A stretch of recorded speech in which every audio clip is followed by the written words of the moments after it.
Eiji is a normal high schooler in Japan who lives with the guilt about destroying the world because of a wish he made 10 years ago. However, when a great danger threatens to destroy the world as he knows it, he decides to become a hero and save everyone. It all started when Eiji was a young happy boy from Japan who was living his life to the fullest, watching cartoons and playing outside, when one day after coming back from school, a pink-haired girl randomly appeared in his bedroom. Eiji quickly realizes that this girl is not an ordinary person since she floats in the air like a helium balloon and claims that she can give him any power that he desires. Just like any dumb boy, Eiji forgets that he shouldn't talk with strangers and immediately starts thinking about what he should wish for when he suddenly remembers his favorite cartoon villain, whose dream is to conquer the entire world, but only so that he can bring peace and prosperity. Inspired by that, Eiji wishes for the entire world to be conquered by him, and this results in a catastrophically destructive chain of events that no one could have ever imagined. The entire world starts getting destroyed as the ground breaks beneath their feet and the skies rip apart, releasing horrors beyond imagination. Eiji has no idea why this is happening and tries to save his life, but his stepsister wasn't so lucky as she got injured during this event, which was later known as the Great Destruction. Even after 10 years, Eiji is unable to forgive himself for the calamity that he caused, killing countless innocents and crippling his poor sister.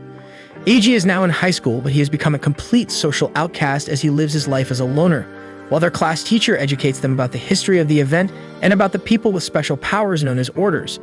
Even though there are thousands of orders in this world at this point, most of them are under government control and doing good work, but most of the world still suspects that one of the orders brought about the Great Destruction. Eiji starts feeling uncomfortable by the topic and excuses himself from the class, claiming that he is feeling sick. While walking back home, he spots a bunch of people leading protests against the existence of the orders, claiming that they should be put to death. He ignores them and walks back to his room where he finds Daisy, the pink-haired girl who gave him his superpowers in the first place. He gets a bit pissed and asks why she is here even after he told her to stay away from him. Daisy tells him to take a chill pill as she made sure his sister Sina didn't spot her. Eiji sits down and asks why she is still creating orders even after knowing how destructive they can be. Daisy simply claims that it's her job to grant these wishes and she can't just stop doing that. She tells him not to beat himself over what happened 10 years ago, since she still thinks that the Great Destruction was unrelated to his wish. At this point, Eiji doesn't even remember what he wished for and has no idea what his actual powers are as he has never used it before. Daisy tells him to try and figure out what his powers are, but Eiji is just a chill guy who doesn't give a shit about powers and decides to take a nap. He gets woken up by his sister who asks about his day and how it is to live like a normal person before randomly asking Eiji what he will do as an order. This sends Eiji into a panic attack as he has done everything possible to hide this secret from his sister. But thankfully, he realizes that Sina is just asking what he would wish for if he was ever given the power of an order. He lets out a sigh of relief and claims that he doesn't really know what he wants, but Sina replies that all she would ask for is to be with him forever and for their parents to return back to life. Eiji smiles at her before telling her to get a good night's sleep. The next morning, while he was dozing off in his classroom, the nerdy class teacher announces that they are going to have a new transfer student, which is a classic. The transfer student obviously turns out to be a beautiful pink-haired girl who is definitely not a psycho. The girl introduces herself as Rin and Eiji immediately starts simping for her in his own mind, thinking how pretty she looks. That evening, as he was about to enter his home, he gets startled by Rin, who called him out from behind, claiming that she just shifted above his floor, but unfortunately got locked out without a key. Eiji looks at her like a dumbass, not knowing what to say, while Rin asks whether he could use his phone to call a locksmith for her. Eiji realizes that this is a good excuse to tap that ass and immediately starts opening the main door to invite her in, but you should never think with your other head in this situation, as Rin immediately raw dogs a taser up his ass, knocking him out. When he finally wakes up, he finds himself inside his living room while Rin takes out a katana from her bag, telling him that she is an assassin who is here to game and him forever. Eiji doesn't understand why she would want that, but Rin replies that she knows that he is the order who brought about the Great Destruction with his wish, and during that her mother was burnt to death, while her father died due to suffocation as he was trying to save her. She tells him that she has been waiting for the past 10 years to find him, and now she will enjoy this moment. With that, she thrusts her sword into Eiji's hands, who squirms on the ground in pain as blood paints the floor beneath him. She smiles and claims that now she will end his life, but as she raises her sword, he starts begging her to leave him alone as it was a mistake. Suddenly, to their surprise, some power activates within him, and the sword disappears from Rin's hand and stabs itself deep into her belly. Eiji is horrified at this as the girl falls to the ground, and he immediately runs outside screaming for help. He soon finds himself hiding inside a temple near a river and tries to calm himself as he wonders whether it was his powers that led to the psycho's death or not. He was about to go to the police, but he comes to his senses when he realizes that all the clues will point towards him as the murderer, and they might even discover that he is an order. He realizes that he needs to calm down and think properly, so he ends up calling his sister at the hospital, which makes him feel better. He decides to visit the hospital himself to get his wounds looked at, only to find the entire hospital deserted. Before he could even understand the situation, he hears his sister's voice on a wheelchair being pushed by a person he never thought he would see again. This horrifies him as he struggles to grasp how can Rin be alive after he stabbed her through the stomach, but Rin simply claims that he is late while walking around as if she has no wounds on her. Before he could understand what's happening, the elevator door opens and two fully armed men walk out, aiming their guns at him, while Rin takes the wheelchair to the elevator. She tells him that she can't kill him easily, so she will take his sister as an insurance, and just to piss him off, she stabs Sina in the shoulder, claiming that she will die if Eiji doesn't meet her alone at an abandoned building. Eiji falls to the floor, devastated as the elevator door closes, while the two men aim at him, waiting for the orders to fire, while the older guard tells the other that Eiji is the order who destroyed the world 10 years ago. This pisses him off and he loses sight of himself, smashing both of them with a nearby sign, knocking them out before running away to a garage where he falls unconscious. He is soon woken up by Daisy, who tells him not to worry as he didn't lose control of his powers. He doesn't understand what's happening and tells Daisy that he was sure that Rin was dead, but Daisy drops the bomb that Rin is actually an order as well. She claims that Rin was mortally wounded by a fire 10 years ago during the catastrophe, when she was chosen as an order, and for her wish, she asked for the power of regeneration. According to Daisy, Rin's regeneration power is so strong that she is basically immortal at this point, as she can heal from even the most life-threatening injuries. Daisy tells him that he must use his special powers if he wants to stand a chance against Rin, but Eiji doesn't want to be the reason for the deaths of innocents all over again, so he refuses. Hearing that Daisy touches his hand with an incantation, claiming that she has locked his powers at 0.01% of their actual capacity, which should prevent him going out of control. She tells him that he has no other options if he wants to save his sister, which means that he must remember what his powers were. Realizing that she is correct, Eiji finally pulls the band-aid off and remembers that he wished for total control over the world. As he walks to the abandoned building, he finds Rin standing with an unconscious Sina, while a bunch of soldiers aim their guns at him. Without a second though, Rin orders them to shoot at him, so like true Americans, they start laying it in him, before Rin tells them to stop as she wanted to finish him off herself. To her surprise though, her hand moves on its own and uses the healing magic on Sina. This confuses her, and as the dust settles, she realizes that Eiji is unharmed. He explains that his special skill is to take control over an area, after which he can bend everything to his will. A ghoul appears behind him, and with that, no bullet can touch him, as he simply takes control over every single soldier in the area before using the tentacles of the ghoul to grab Rin, as he starts forcing her to reveal who else knows about Eiji's true identity. Rin refuses to divulge any information and vows to kill both him and his stupid sister, which enrages Eiji, and he stabs her with his weird-ass tentacle and claims that he will take over the entire world and bring peace so that his cute little sister can live a happy and fulfilling life. Rin laughs at this, but her laughter is turned into screams of agony when Eiji uses his powers to command her never to hurt him or his little sister ever again.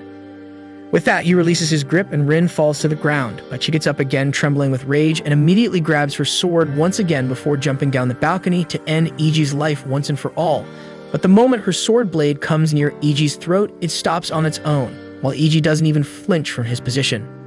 Rin tries her hardest to break through his powers, but it is all in vain, and she falls to the ground broken and crying, as her only goal in this world was to find and kill the person who wrought the great destruction and killed her parents, but now she can't even do that. Eiji feels bad for her and tells her that she should find a new goal in her life and find love to fill that void, but Rin snaps back, claiming that no one could love a psycho like her. Honestly speaking, that's very true, but Eiji here is a top-tier simp who immediately tells her that it's not true, even he wouldn't mind loving or marrying her. Unfortunately though, this idiot ends up triggering his powers with that statement, and his ghoul immediately stabs Rin with another tentacle, joining them for life. Rin gets up and claims that she won't let anyone hurt him because she is the only one who gets to kill him one day. Eiji is having trouble understanding this new relationship when suddenly a man named Fran, who looks straight from a Matrix movie, appears on top of the balcony. He congratulates Eiji for his newfound powers, but tells him that they are completely useless against him. Eiji suddenly remembers his sister, but before he could do anything, Fran uses his time-stopping powers and disappears before appearing behind him and shoving his face into the dirt. He tells Eiji that they are going back to the newly formed underground government headquarters where they will decide what to do with him. The next time Eiji opens his eyes, he finds himself in a facility where he is tied in a straitjacket and bound up completely.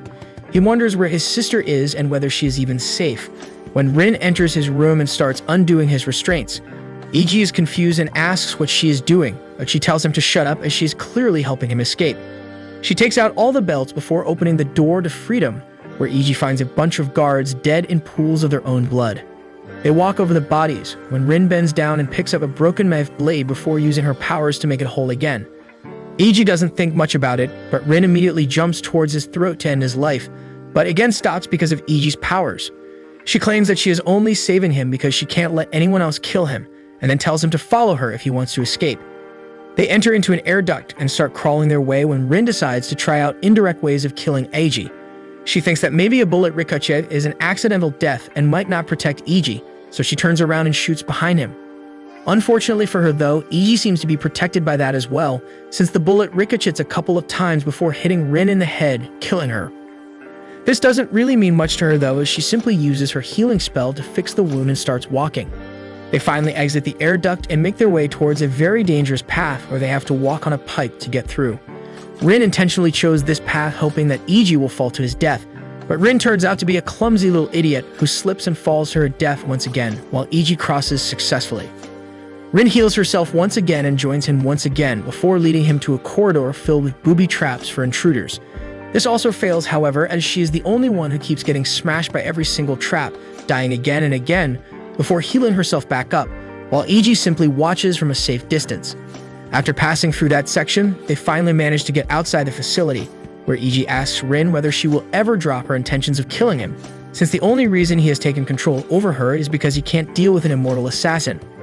Rin crouches down and uses her power to regenerate all the dead flowers before telling him that she will be with him forever since she is married to him, but she will never let him take control of her heart. With that, she crushes his hopes for a future generation, but I think this freak liked it. After that, they enter the other end of the facility where they come to a crossroads. One way leads to freedom, while the other leads to Sina. The decision is very easy for Eiji, who decides to save Sina, but Rin tries to forcibly stop him, claiming that he will certainly die if he goes that way. According to her, Fran's powers are time stop. He can stop 3 things at the same time, so he will easily stop Eiji from taking control of him, but she decides to help him with it, since she has no other option.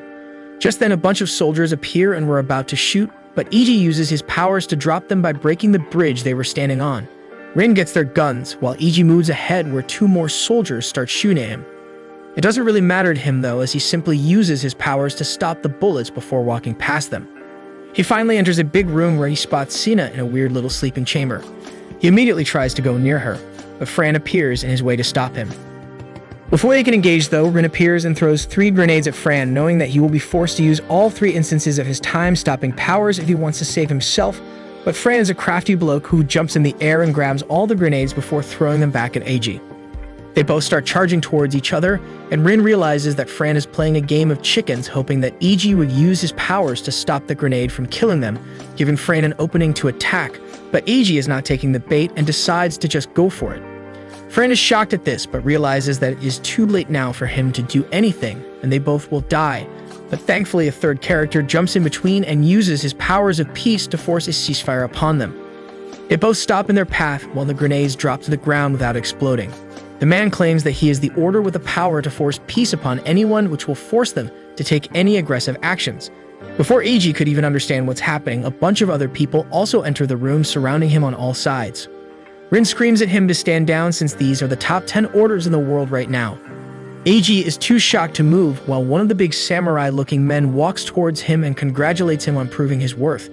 It turns out that this was just a test to see whether he is worthy or not.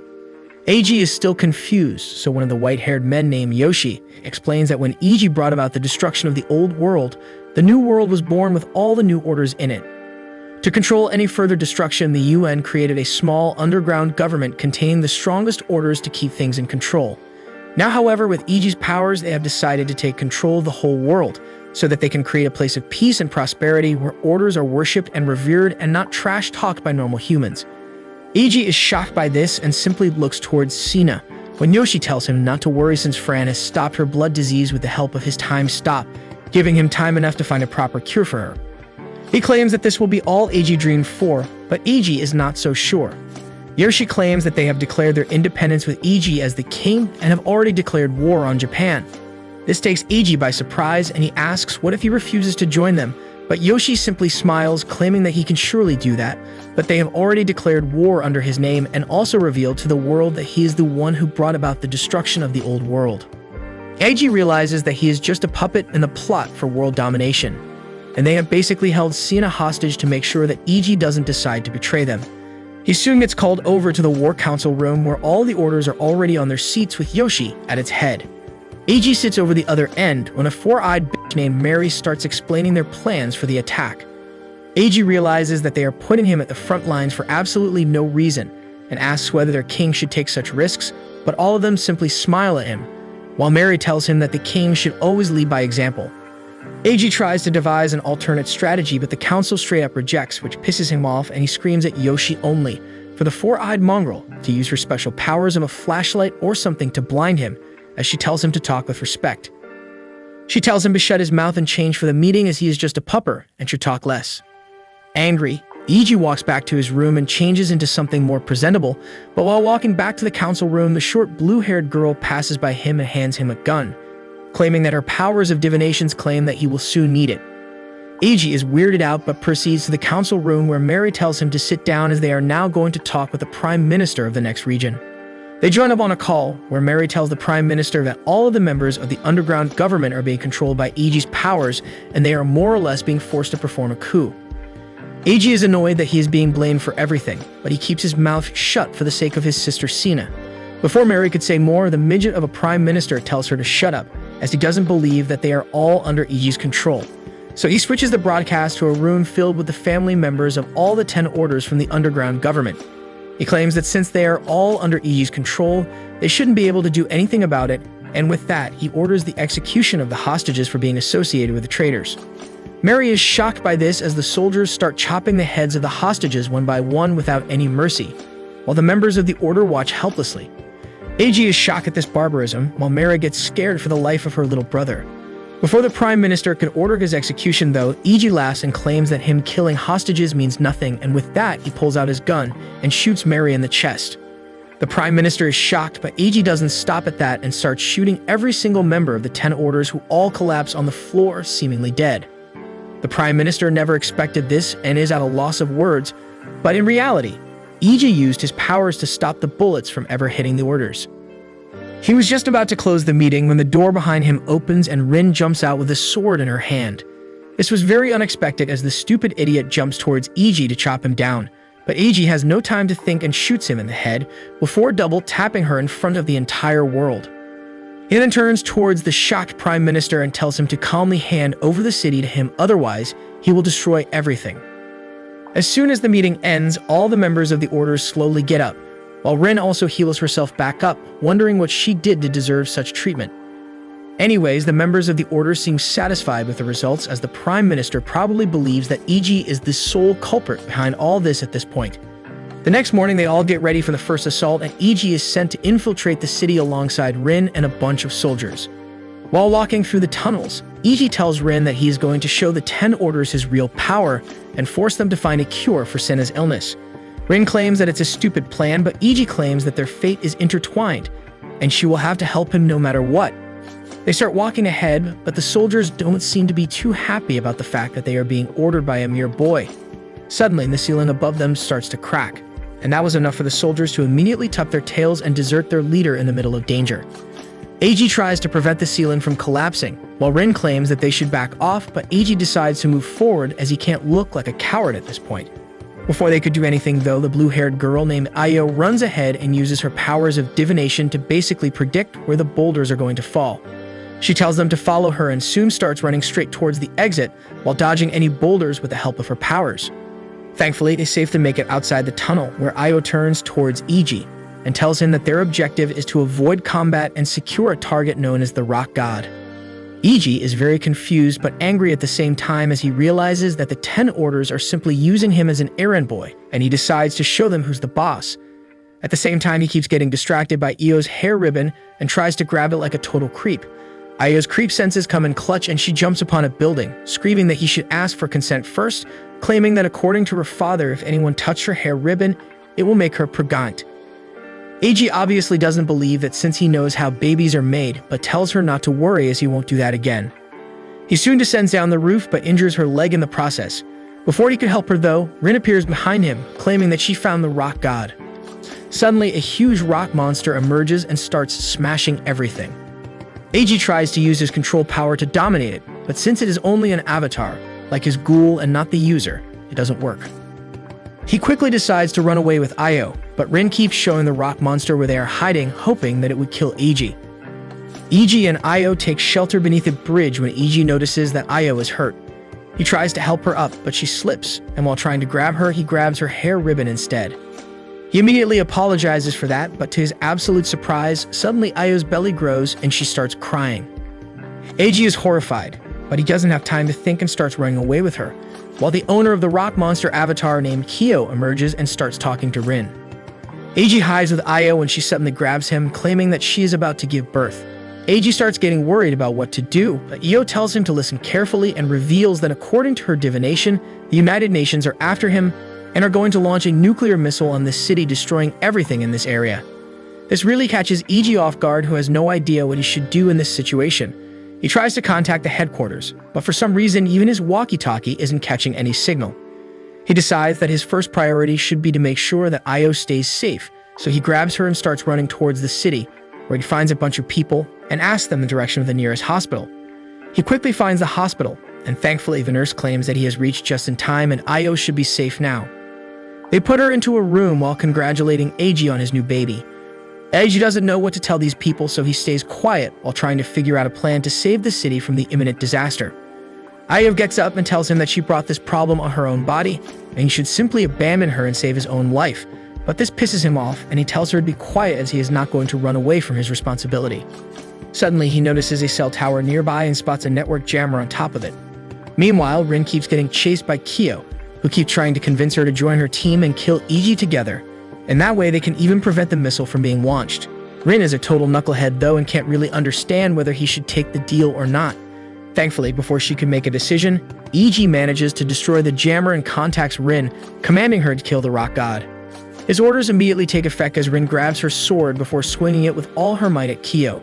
She manages to block the blow with her giant hammer, but Rin doesn't back off that easily and repairs her sword before managing to slash at her once again. Back on the cell tower, Eiji manages to make contact with the headquarters, where Mary tells him to quickly get out of there before the UN launches a missile. But it's too late as he realizes that the missile has already been launched. He looks over at Rin only to find out that she has been petrified by Kyo, the Rock King, and is laying on the ground completely unmoving. Realizing this, Yoshi tells Mary to give orders to the troops to retreat and leave Eiji and his party to die. Mary is shocked at this, but still does as she is commanded, while Eiji realizes that he's on his own. He runs to the hospital when Kyo and the rock monster appear and break the hospital walls.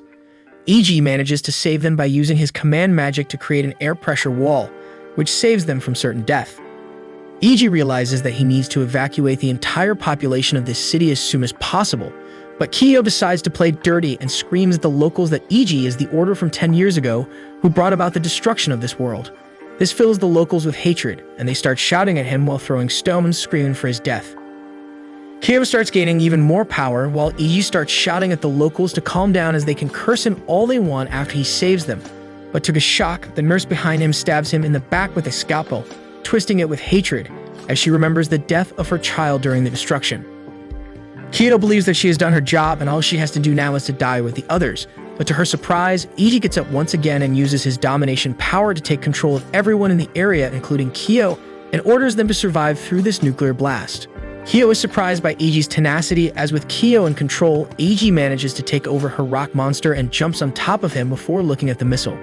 Kyo thinks that he has lost his mind, as even his air pressure trick would not help him against a missile, but Eiji refuses to quit and yanks out the scalpel from his back before using a gravity-reversing spell on the missile. This trick slows the missile down a little, but it is still not enough to stop it, so Eiji uses the rock monster as a huge arm to grab the missile. That works for a few moments, but finally it breaks completely, and now Eiji was about to admit defeat when Ben the samurai guy and a blondie appear out of nowhere, and Ben uses his avatar to instantly pulverize the missile.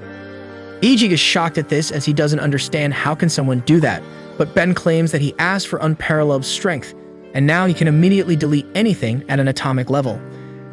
Kyo gets pissed at this and tries to use the rock god to completely crush Eiji, while he tries to stop her.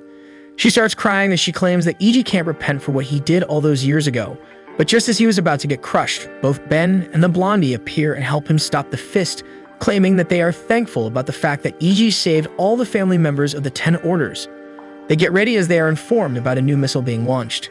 Eiji gets ready to handle it, but the rock god starts disintegrating. Eiji decides that he can't admit defeat now and uses anti-gravity to try and stop the missile, while at the same time using his skills to stop the boulders from falling on top of the locals. At this point, Kyo starts doubting herself as she realizes that even though everyone hates this man, he is still trying to save them while risking his own life. This motivates her to help him, so she puts all her power in the rock god, but even this is not enough. He screams for help, and thankfully an emo order appears and drops Rin beside Eiji, who uses her healing magic to regenerate the rock god, which manages to slow down the missile enough for Ben to destroy it, saving everyone in the city. A couple days have passed by since then, and everyone is winding back and relaxing when suddenly Lauren the blondie rushes up to Eiji, telling him that Senna has been woken up by Yoshi, and she is waiting for him. Eiji is extremely mad at that, knowing that once Senna wakes up, she will only have 6 months to live, and he made a deal with Yoshi to keep her stuck in time so that they could find a cure for her. He angrily enters the room only to find Senna sitting on a wheelchair looking at him blankly. Eiji gets pissed off and rushes towards Yoshi, grabbing him by the throat while demanding to know why he has broken his word. Yoshi tells him to calm down as Senna doesn't seem to remember anything about the attack by Rin. This makes Eiji calm down a little since this means that she doesn't know yet that Eiji is an order who was responsible for the death of so many people 10 years ago. He starts talking to Senna when he realizes that Yoshi has told her about her disease and the fact that she only has 6 months to live. She starts breaking up and smacks her brother in the face for dealing with this knowledge and suffering alone for so long, but Eiji hugs her and promises never to lie to her again. With that, he grabs her and carries her back to bed, where we get a disclaimer about how they are not related before a perfectly PG innocent bath scene. Later, while Eiji was relaxing in the common room, one of the soldiers tell him that Senna has been moved from her chamber by Yoshi, which enrages Eiji and he rushes over to find her. Thankfully, finding Yoshi was not very difficult, and he immediately tells him to back off and let Senna go. Yoshi, however, doesn't have the same idea and tells him that Senna will be his guest till the time Eiji completes all his missions. Eiji realizes that this just means that Senna is a hostage and uses his domination power to take control over her wheelchair, moving it towards him. To his surprise, however, Yoshi uses his own weird-ass powers and suddenly the wheelchair returns back to him, while his lackey shoves Eiji to the ground. Yoshi tells him to tread with care as he is holding Senna's life in the palm of his hands and tells him to take over Japan. It turns out that after the Great Destruction, the entire city of Hiroshima turned into a Yakuza-run state, as in absence of a real government, they took control of the area. This makes Eiji's job much easier as he simply converts the entire area into his domain and fights the Yakuza face-to-face, using his domination spell to take control over them and making them his puppets more or less. Just like that, the entire area is now under his control, which means it's basically under Yoshi's control. After the work was done, Eiji and Rin decide to chill out and roam around the city, where they basically go on cute little dates, eating each other's food and spending a good amount of time just relaxing in the area without any thoughts about what is going to happen to the world. The happiness is short-lived though, because when Rin went to get some more snacks, a weird-ass man grabs her from behind and uses his own spells to undo Eiji's power over her, returning her back to normal, which again lights the fire of revenge inside of her. Meanwhile, some of the Yakuzas who have been turned back to normal also start chasing Eiji, shooting at him through the park while he runs away confused. Suddenly, he comes face to face with this eye patch-wearing guide who claims that he has been looking forward to meeting the Order who destroyed the world for a long time. Eiji has no idea who this idiot is, but suddenly he notices Rin coming out of the shadows, but he realizes that something is wrong when he notices the anger in her eyes. Eye Patch laughs, claiming that Rin is no longer under his control and is free to kill him, which is bad news for him. So he tries to use his powers on her again, but this time she's wearing special headphones, which prevents her from hearing Eiji's commands, making him completely powerless against her. She starts slashing at him with her sword again and again while he tries to dodge, but finally his luck runs out as Rin manages to hit his arm, cutting it off immediately. Eiji falls to the ground in pain while Rin points her sword at his face, but before she could end her life then, and the ribbon girl arrives, forcing her away while Io pulls Eiji into safety. Ben tells them to get away while he deals with this puny girl, but Eiji tells him not to harm her as she is still Rin, and he wants her back. Han laughs at this, claiming that Eiji is stupid to fight for a world that despises him. Io tells Eiji that they must run as they can't fight Eye Patch as he is too strong. Eiji turns to her and asks how does she know this twat, and Io finally admits that the entire group of the 10 Orders was created to defeat this one guy. Eiji refuses to back off without saving Rin, while she in turn keeps getting stronger and slashes down Ben as well, making her way towards Eiji, but before she could cut him down, Io jumps in the way, taking the hit before falling to the ground bruised and bloody. Rin doesn't skip a breath and tries to thrust her sword through Eiji, but he creates an air barrier between them, blocking her attack. He tries to reach out to her, but she can't hear him when he notices the sheer disgust and hatred in her eyes for him. This really takes the heart out of him, but he chugs a big glass of copium and thinks that this is only because the Eye Patch jackass is controlling her. In order to free her, he grabs a rock and shoots it at the Eye Patch guy, making a hole through his torso. But before he could celebrate, the Eye Patch starts laughing, claiming that Eiji is stupid to think that the real Order will reveal himself. It turns out that the Eye Patch guy himself is just a pawn, while the Reed Order is hiding and controlling him. With that, the Eye Patch guy creates a huge black-looking static energy that grabs Eiji and starts sucking him towards it, when suddenly Yoshi drops in from the sky and uses his special skill of making any of his lies turn to truth. He claims that Eiji is out of the static energy and completely healed, and to Eiji's surprise, he suddenly appears outside with his arm rejoined from where it was cut off. Yoshi then shouts that both Io and Ben are completely unhurt, and just like that, both of them get up from the ground completely fine. The Eye Patch guy seems to be scared of Yoshi and tries to back off, but Yoshi punches him in the face, knocking him out cold. With that, the remaining guys, including Rin, start running away, and when Eiji tries to call her, she just cusses him out and runs away. Eiji turns to Yoshi and demands an explanation about who the hell were they fighting against, when Daisy appears in front of him, claiming that he was fighting the Order named Gen, who is none other than Eiji's dad. Eiji refuses to believe that his father, who he thought died during the Great Destruction, because of him is still alive. He shouts at Daisy to tell him the truth, but the fairy girl simply tells him to open his eyes and decide whether he wants to believe the truth or if he wants to live a lie. Yoshi seems unsure about this situation and decides to send Eiji and Io out on a mission to discover what they can about Eiji's dad in the countryside. Eiji is obviously intrigued by the possibility of finding his dad, who he thought was long dead, so he immediately agrees. The very next day, he and Io leave on the journey and stop by for a hearty lunch of endless ramen bowls. Eiji eats his fill before reaching into his pocket and realizing that he's a broke bitch just like you all. Io has seen men like this before, so she tells him not to worry as their group will cover all the expenses, but Eiji still makes excuses about how his wallet is still with Rin. He seems to be bummed out about the whole Rin situation even now, while Io is just happy to get Eiji all on his own. They soon get a lift behind a mini truck, which will bring them closer to their location. Io tries to make a move on Eiji, but realizes that she doesn't really have a chance since Eiji is still thinking about how to get Rin back. She starts doubting herself at that point, but still keeps her mouth shut. By the time evening fell, they reach a massive cave, which is supposed to be an area that they need to investigate, so they get out of the vehicle and make their way inside to see what's up. While walking through the series of caves, they suddenly realize that something is wrong as the ceiling of the cave starts collapsing. Io gets shocked and freezes, but thankfully, Eiji manages to grab her and stars running inside since he doesn't want to be in a YouTube video about cave deaths. He starts running as fast as possible, while telling Io to use her powers of divination to ask for a sign. After her shock wears off, Io gets her wits back and uses her powers to get fortune cookie, basically which tells her to keep running straight.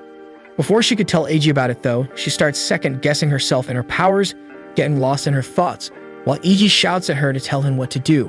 Finally, Io snaps out of it and tells Eiji to go right instead of going straight.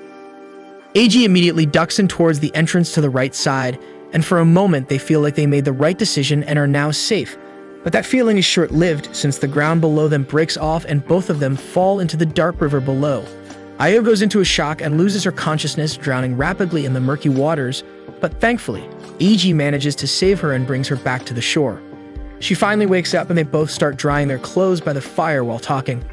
Eiji again and again keeps talking about how it would have been much better if Rin was here and apologizes to Io for dragging her in this mess. This was the tipping point for her as she angrily looks at him and tells him that he is a dumbass who can't even see what someone in front of him wants. She tells him that ever since she was younger, she used to dream about her future husband, and when she got her powers, the first thing she did was try to find out who her future husband would be. Now when she has figured out that it must be Eiji, it's really hard for her to see him only talk about a woman who always wanted to kill him and ran away the first time she got the chance. Eiji doesn't know what to say when suddenly the ground starts to tremble and a beautiful demigod woman named Kami emerges with a bunch of avatars around her. She starts making fun of Eiji and Io, telling them to get a room, when Eiji suddenly remembers that Yoshi once told him that only a demigod like Kami might have the powers to heal his sister Sina. He immediately asks whether she would help her sister, but Kami refuses straight up, claiming that it's boring work. To her credit, however, she gives them an option. If they can defeat her in a game of ball catch, she might change her mind. The rules are simple. Eiji and Io have to catch the ball from Kami and her avatars, and the only rule is that Eiji can't use his powers to control the ball itself. Eiji agrees to the game as he doesn't really have any other options and starts playing. He decides to use his powers on himself, giving him the ability to jump really high, but he is still too slow, and no matter how much he tries, he can't match the speed or predict where Kami would throw the ball next. He asks for Ribbon's help, and soon she starts telling him where the ball is going to be thrown, but their teamwork is still too slow to actually catch the ball. He keeps trying for a good while before collapsing to the ground tired. Io immediately offers her lap and starts patting the sweat off of him, and tells him that no matter what happens, she will never run away from him and will always stay by his side, making sure that they find a cure for Sina. Eiji feels really happy about this, and they soon decide to try an alternate strategy where they grab their hands and together start chasing the ball. This way, Eiji doesn't have to wait for Io's predictions as he can feel it in her hand, and her speed becomes much better. They start getting closer and closer to the ball, but they are still not able to catch it. They both drop back to the ground, breathing hard as Eiji realizes that both him and Io is at their physical limit, but he can't back off now, so he tries an alternate strategy and starts using his avatar to try and catch the ball. Kami claims that it's an interesting strategy, but doesn't think it will work when suddenly Eiji jumps into action and manages to catch the ball before falling back to the ground. Kami realizes that Eiji used his avatar as a decoy to distract her, but it was still fair game, so she agrees to go with them to try and help Sina. Before they could even catch their breath though, an Australian surfer dude enters with a fast flowing river and uses his powers to basically drown all of them together. Thankfully, Eiji was quick and manages to create an air barrier around them, but it is not enough. The Australian dude changes into his scuba gear and enters the water with a spear gun, while Kami tells Eiji that he needs to quickly think of something before they run out of air. Kami gives them the idea to merge their avatars to create a better avatar, so they try, and as they hold their hands, they feel the powers flowing through them, and suddenly a new avatar emerges with the powers of both Eiji and Io. The avatar manages to predict where the spear was going to hit and use Eiji's abilities to slow it down, making sure they didn't get hurt. Finally, to finish the Australian guy out, Eiji takes control over the fishes swimming by them and shoots them at the Aussie bloke, knocking him out. They tie him up while Kami claims that this Aussie twat is from a group called the SP6. She asks him why they are after her, but the Aussie bloke doesn't reply but shouts for Daisy, who immediately appears from thin air. Suddenly, she gets them on a video call with the eye patch dude, Rin and some other orders who trash talk them before one of the orders uses his powers of Dimensional Blade to slash at them through the screen. Eiji thought that it was just for show, but to his surprise and horror, the blades appear in front of him, coming straight at them for the kill. The attack hits Kami, killing her, and the news soon reaches Yoshi. He immediately reaches the headquarters, where Eiji is already present. Yoshi tells Eiji that he did a good job fighting an enemy and also defeating Kami in her game, but Eiji doesn't care about that. He tells Yoshi to use his power and bring Kami back to life, but he replies that too much time has passed since her death and he can't do anything now. He then orders Eiji to go back to their headquarters because his work is done. Eiji complains that he can't bring Japan under his control if he is stuck at the headquarters, but then he decides to give up, believing that Yoshi thinks he is useless now. Just then, the dollar store Orochimaru pats Eiji's back and says that if their enemy Gen uses his power to create another great destruction now, they wouldn't be able to save Sina or anyone else. Eiji is shocked to hear that his dad is connected to the Great Destruction, and he lashes out at Yoshi, asking what the hell he is not telling him. He declares that he will go and save Rin even if he has to do it alone, when Yoshi suddenly slams him on the chair and tells him that 10 years ago, he was a researcher at a certain institution directed by his dad. Gen that time, Yoshi was just a nerd who hadn't seen the real world, and he was addicted to his research. Gen was his senior and mentor who treated him kindly, but that started rumors about how Yoshi was letting Gen clap him behind closed doors to get more research funds. His colleagues started hating him, but Gen always supported Yoshi because he was working on a special device that could convert people's will into energy. Gen believed that the device would bring happiness to a lot of people, and he told Yoshi to be more proud of himself. Yoshi looked up to Jen, but then one day he suddenly changed. As Yoshi entered his office, he found it dark and overrun with flowers, and all the scientists in the facility lay lifeless on the floor. Yoshi asked Jen what was happening, and he told him to witness the completion of his greatest dream, a system that can bring anyone's wish to reality. That system was Daisy, the same fairy that granted everyone's wishes. Jen released Daisy into the world to grant people's wishes, and soon Eiji's wish destroyed the world. However, that was all according to his dad's plan, but he was not satisfied with the result, because he was wishing for the entire world to be destroyed so that he could rebuild it from scratch like his Minecraft village. Yoshi tells Eiji that if Jen gets a hold of him, he will unleash another great destruction, and this time he will complete his mission. He gets carried away by his emotions, saying that he won't let it happen, and Eiji pushes him back because the scene is starting to look like a rather violent BL drama. Once he reaches his room, Eiji decides to talk to Daisy because she must know the entire truth. Daisy suddenly appears in his room, but before answering his question, she tells him that Rin wants to talk to him. While the two of them talk, the members of PS6 infiltrate the headquarters of Yoshi's organization to capture Sina as per Jen's wishes. It turns out Rin is playing the double agent, and she warns Eiji about this, who immediately heads to the council room to share the information with the rest of his team.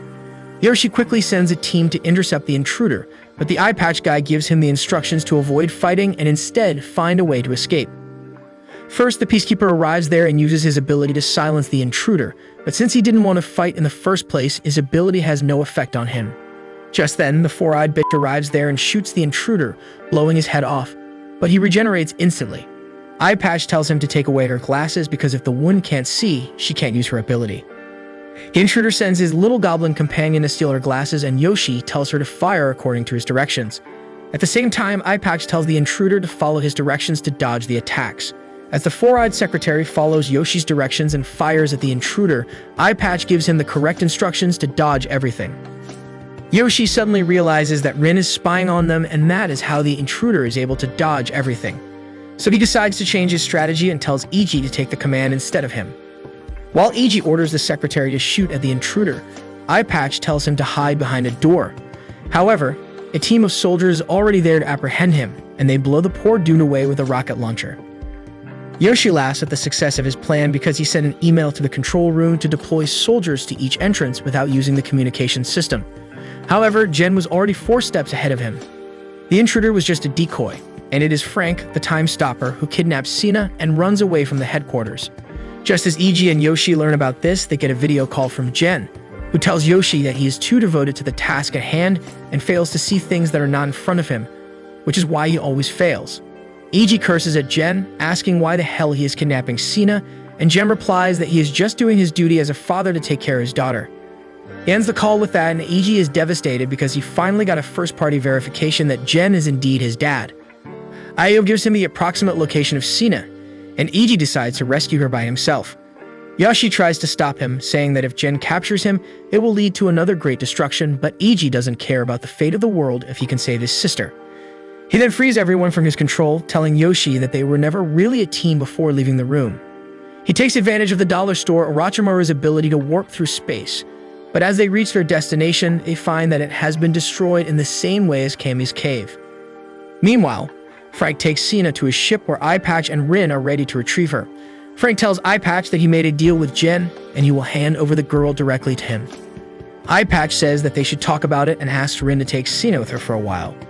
While the two girls take a bath, Rin tells Sina about how Frank lost his wife and kids during the Great Destruction, and he wished for the power to stop time so that he could save them. He could not save them that time, but Jen has promised to revive his family in exchange for bringing Sina to her. Rin also tells her that Eiji is the order behind the Great Destruction, and she wants revenge against him. Sina calls Rin's plan half-baked if she just wants to kill Eiji. She tells her that if she really wants to hurt him, she should kill her, because then Eiji would suffer more. However, she is not willing to die so easily because she has some plans of her own. Meanwhile, Eye Patch and his men betray Frank and start shooting at him. He can only hide because he can't stop all of them at once with his power. But then Sina comes there and everyone stops shooting. She calls Frank a coward for wishing for a power that can only delay the inevitable instead of changing it. She mocks the idea of having wishes granted by someone else because real Chads sees what they want with their own strength. She tells Eye Patch that if he kills Frank, she will off herself and her dad won't really be happy about it. In exchange, she wants Frank to swear his loyalty to her and protect her at all costs. Stena takes control of the ship soon and learns that her dad is the enemy leader. She can't believe that because she saw him die on the day of the Great Destruction. But then she realizes that she was not even home that day and her memories are fake. On the other hand, Yoshi figures out what Gen's plan is. He tells his team that Gen is targeting the 5 important shrines that form a reverse pentagram. One side of the pentagram lies on a ley line, which is full of strong natural energy, and the reverse pentagram connected to it is like the device he was working on that can turn desires into energy. Yoshi thinks that Gen is killing the priestesses and demigods guarding the 5 shrines so that he can take control of them and use the giant coil to open the gate of destruction upon the world again. However, Eiji and Sena seem to be the key to opening the gate, and if just one of them is missing, Gen's plan won't be fulfilled. At the same time, Eye Patch takes Sena and her 2 underlings to a hotel, telling them to wait here. He says that they will soon announce to the world that Eiji was the Order who caused the Great Destruction 10 years ago, and then the entire world will be out to hunt him. He leaves them alone with that, and Sena tries to contact Eiji, but neither the telephones nor the internet work in the hotel. However, she refuses to give up and comes up with another way to bring the attention of the world to her story before Eye Patch presents the modified version. She conducts an interview with Rin, asking her questions about the Great Destruction, and soon a huge horde of reporters arrives at the hotel gate. Sena goes there to talk to them, and Eye Patch asks her what the hell is going on. She reveals that she called them here, and he can't understand how she did that. Turns out, Sena used Rin's recorded interview and then got the hotel receptionist to send it to the press, who came rushing to her for a juicy bite. Just then, Gen arrives there, and he tells the media people to get aside because he wants to meet his daughter first. As he walks towards Sena, she is certain that this man is not her dad because his face doesn't match her father's face from her memories. She decides to see what move he makes, and Gen immediately hugs her, whispering something in her ear that catches her off guard. He starts acting like he missed her for the past 10 years, but Sena backs away, telling him to stop pretending to be her dad. However, Gen starts saying things that only her dad would know, and Sena feels cornered. Suddenly, she gets an idea to use this situation in her favor and plays along with Gen's story, telling him to admit to the world that the Great Destruction was not Eiji's fault. She says that it was his company that created the orders, and Eiji never really wished to destroy the world. Rather, he was just overwhelmed by the power he got out of nowhere. This creates a huge buzz over the media, and the news quickly reaches Yoshi and his group. Yoshi thinks that Eiji will learn Sena's location if he sees this interview, and that means they have even less time to stop Gen. He decides to split his team into 3 parts to protect the 3 remaining shrines from PS6, hoping that they make it there in time. Meanwhile, Sena waits Gen's reaction after delivering her statement. Gen initially agrees with her, saying that it was his organization that created the orders, and Sena wonders if he is giving up. However, he then says that no matter what Eiji's intentions were, he is still responsible for the death of millions of people, and he should be punished for that. Sena, under the influence of Gen's power, agrees with him. Gen then says that Eiji is currently waging a war against the world, and the PS6 has found that he is planning to recreate the Great Destruction. Sena agrees with him once again, and when Gen says that it is his duty to stop his son from destroying the world, she simply repeats his statement. She wonders what the hell is happening, but then suddenly recalls that when Gen hugged her earlier, he ordered her to reveal his company's existence to the world and then agree with everything he says. She realizes that she was played like a fiddle by Gen, and she can do nothing as the anger of the public suddenly explodes. Gen then picks her up and starts walking away, but Rin and Frank stand in his way. Eye Patch tries to dominate them, but Rin points her sword at him, threatening to kill him before he can touch them and activate his powers. However, Gen decides to unleash his powers at this stage, and he subdues both Rin and Frank without breaking a sweat. At the same time, Eiji enters the hotel where Sena is being held captive thanks to Walmart Orochimaru's powers. He rushes in to find Sena, and as the elevator door opens, he finds her right in front of him. He lunges towards her, but then suddenly, a dimensional slash from the samurai on Gen's team hits him, chopping off his arms and causing half the hotel to collapse. Gen greets Eiji, saying that they are finally having a family reunion after 10 years. Eiji refuses to accept him as his dad and tells him to return Sena to her. Gen, however, tells him that he can't do that, and if Eiji wants to stay with her, he should join his side. He then declares that since Sena is going to die soon, he plans to use her life for his research and open the gate that led to the destruction of the world once again. Eiji tells him that he won't let him do that, but then Sena tells him to stop because she has given up already. Eiji is devastated on hearing that, as he feels that he has lost his reason to keep fighting. Just then, the blind samurai arrives there, and Gen tells him that they are going to retreat. However, in the meantime, Eiji realizes that he doesn't need a reason to save Sena, and he will keep on fighting even if she has no hope. He suddenly gets up, using his ability to fix his limbs back to his body so that he can fight again. The blind samurai senses this, and out of respect for Eiji's willpower, he asks Gen permission to fight in one-on-one. Gen gives him the permission, and the samurai jumps down to face Eiji. Eiji first uses the abilities of the intruder to summon dozens of small goblins to attack the samurai, who thinks they are just decoys. But then Eiji dashes towards him directly. The samurai doesn't understand his strategy, but when he uses his dimensional slash, it passes through Eiji because he is too close to him and hits only the goblins. Eiji then punches the samurai with all his might, and Gen is impressed by his determination. He decides to give him another chance to fight at his full strength when he is all better, and calls it a draw for now. As Gen leaves, Eiji loses consciousness, and when he wakes up, he finds himself chained to a bed. He wonders where he is, and Io tells him that he is in a safe house right now. Eiji suddenly gets worried about Sina, and Io tells him that Yoshi and others are going to launch a strike at Gen's base tomorrow to rescue her, but they don't want him to join them because it will be too risky. Eiji refuses to stay back, but then Io climbs on top of him, telling him that he should stop thinking about his stepsister and make babies with her instead. While she's trying to steal his V card, the media starts blaming Eiji for the collapse of the hotel because they have pictures of him entering it just before it was slashed into two. Even the government puts the blame on Eiji and labels him a terrorist. The public starts hating him even more, and their negative emotions begin gathering together to bring Gen's plan to fruition. Meanwhile, back in the safe house, Eiji can't rise to the occasion because he doesn't feel anything for Io. As it turns out, he isn't even interested in Rin either now, because after learning that Sina is not really his biological sister, he has started to feel some Alabama love for her. He tells Io to understand that he can't be with her because he can only be with Sina ever since they lost their family. Io is disappointed, but she accepts defeat and frees Eiji so that he can save Sina. However, she asks Eiji why he thinks that his father is dead when he saw Gen with his own eyes. Eiji replies that he is sure that Gen is an imposter because he saw his real father die in the Great Destruction. Suddenly, Io shows him the family picture with him, Sina, Gen, and his wife. Eiji can't believe his eyes, and Io explains that she was one of the test subjects at Gen's company, and he kept this picture as his laptop wallpaper when he was a researcher. She tells Eiji that Gen is indeed his father, and Eiji feels his brain splitting as he tries to process his memories. The more he thinks about the Great Destruction, the more his head hurts, and then suddenly, a tiny avatar appears on his head.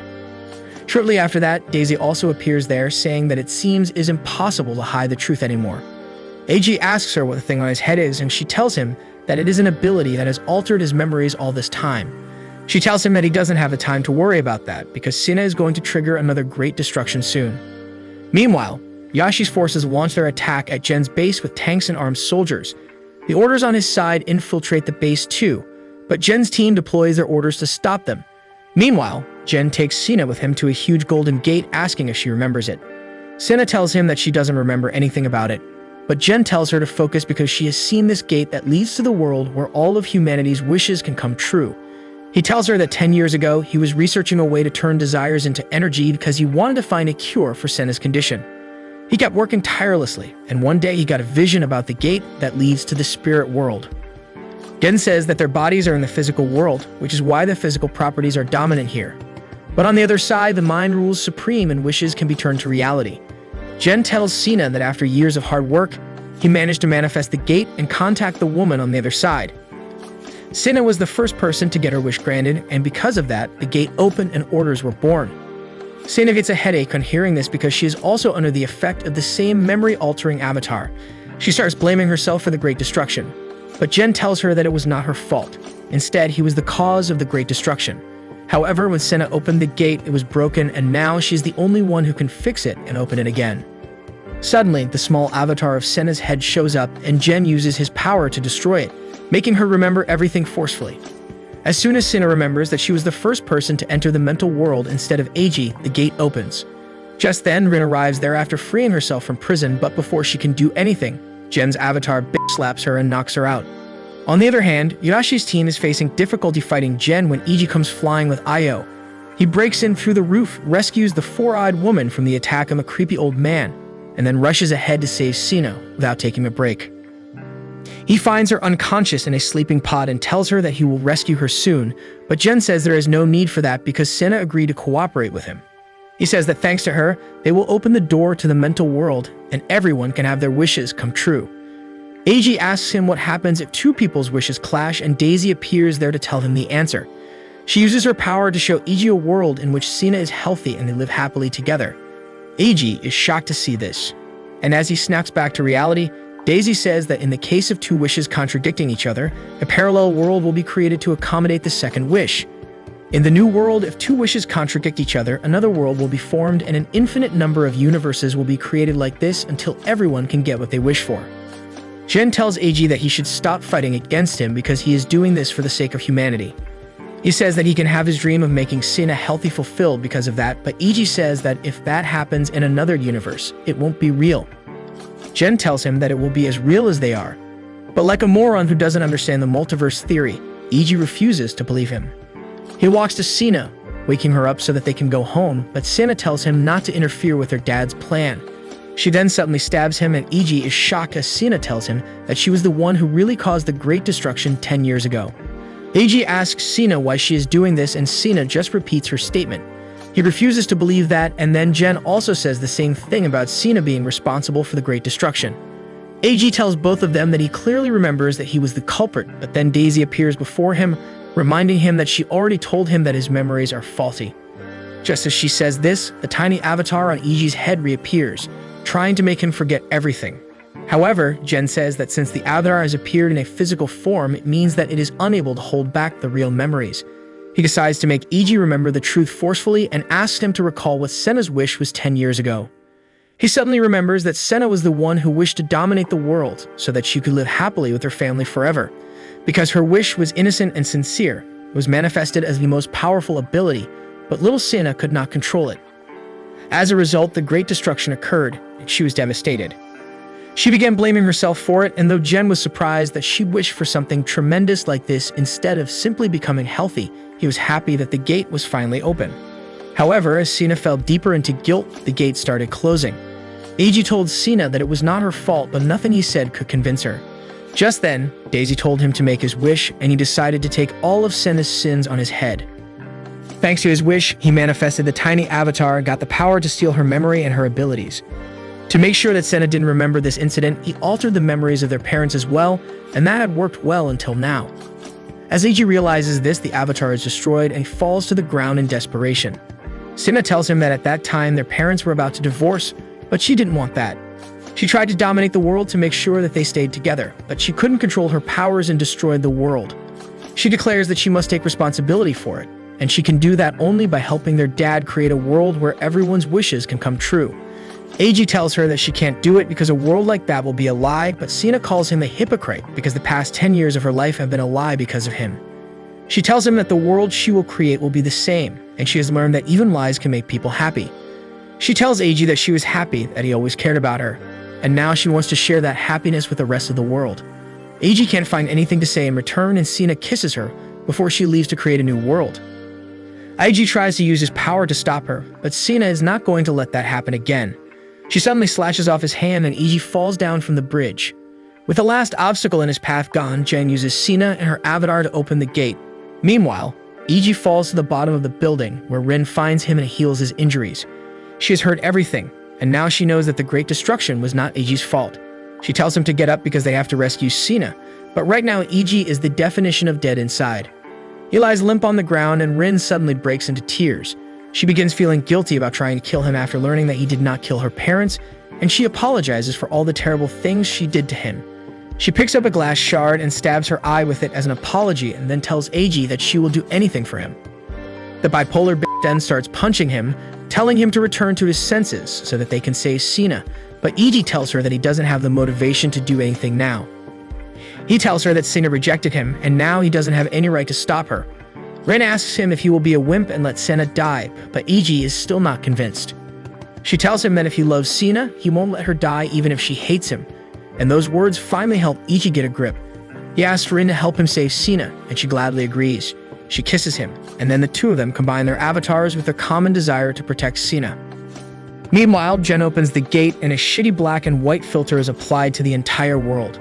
Just then, Yoshi also arrives there with his team, and he immediately points a Glock at Jen, saying that he trusted and respected him, but he betrayed him. It turns out that Yoshi's hatred for Jen is just his daddy issues, because he wanted Jen to use him as the first person in the experiment to unlock the mental world. He tells Jen that if he had let him make the first wish instead of Sina, the Great Destruction would have never taken place and everyone would be happy. Seeing that Yoshi doesn't have what it takes to shoot Jen, his teammate steps up to take him down using his suicide bombing ability. However, he suddenly freezes and then the four-eyed chick rushes ahead to attack Jen. She also freezes thanks to Frank protecting Jen, and Yoshi decides to counter his abilities using his power. Unfortunately, his ability can't override Frank's time freezing till it is in effect, so he decides to shoot Sina instead. Frank stops the bullet as well, and then Jen summons his blind samurai to continue the fight. Yoshi decides to fight him head-on when suddenly Eiji and Rin arrive there. They dash towards the samurai who easily cuts through them, but using their combined power, Eiji and Rin heal instantly. While Rin blocks the samurai's sword and creates an opening, Eiji knocks him out with a kick. He then rushes towards Jen, and both of them use their abilities to dominate each other. Eiji declares that he will save Sina, and Jen replies that he will fulfill her wish. Their clash creates huge waves that start distorting the space around them, and Jen tells Eiji to accept the fact that Sina doesn't want to be saved. He tells him that he can't save Sina, and even if he does, she will only live for 6 months, and he will be hated by everyone in the world. However, Eiji doesn't care about that. He says that Sina is sacrificing herself because she thinks that she is a burden on her family due to her illness. He declares that he won't abandon Sina when she's in so much pain and then pushes back against Jen, saying that saving the real Sina is much better than letting everyone get their wishes in a dream world. He tells Jen to admit that he doesn't really care about Sina's wishes and is just the scientist inside him who wants to finish his research that he messed up 10 years ago. Eiji then suddenly charges at Jen, knocking him down with a punch. Seeing this chance, Yoshi tells the low-budget Orochimaru to open a portal that will open up right in front of Frank. He shoots a bullet through the portal, realizing that Frank can only stop time thrice, and he won't be able to stop this bullet. As Yoshi predicted, the bullet hits Frank in the head, killing him instantly. His time-freezing ability wears off, and before the bullet heading towards Sina can hit her, Jen sacrifices himself to save her life. He falls down from the bridge, leaving Sina to Eiji, who rushes to take her home. However, just as she takes his hand, she feels the goddess of the mental world arriving in their world. A giant hand comes out from the gate, and everyone is shocked to see it. They try to stop the hand, but the goddess is the source of all their powers, and naturally their abilities don't work against her. As her hand touches the samurai, he suddenly disintegrates, and as she touches the bridge, the world starts being influenced by her power as well. Just then, Big Ben arrives there and attacks the hand with his avatar, which vanishes on coming in contact with its creator. Immediately after that, a tan baddie uses her power to summon a giant rock hand, and that can somehow stop the goddess for a while. However, everyone knows that it is only a temporary measure, and if they don't stop the goddess, the world will be rebuilt as per Jen's wishes. Suddenly, Eiji gets an idea, and he calls for Daisy, reminding her that earlier she limited his power to the 1,000th part of its full extent. He asks her what will happen if she gives him his full power, and Daisy replies that he can control everything in the world with his full power. But if he loses control, he will destroy the world. Eiji tells her that he is willing to take the chance, and Daisy gives him his full power. Eiji immediately wishes for the world to become a place where Sina can live happily.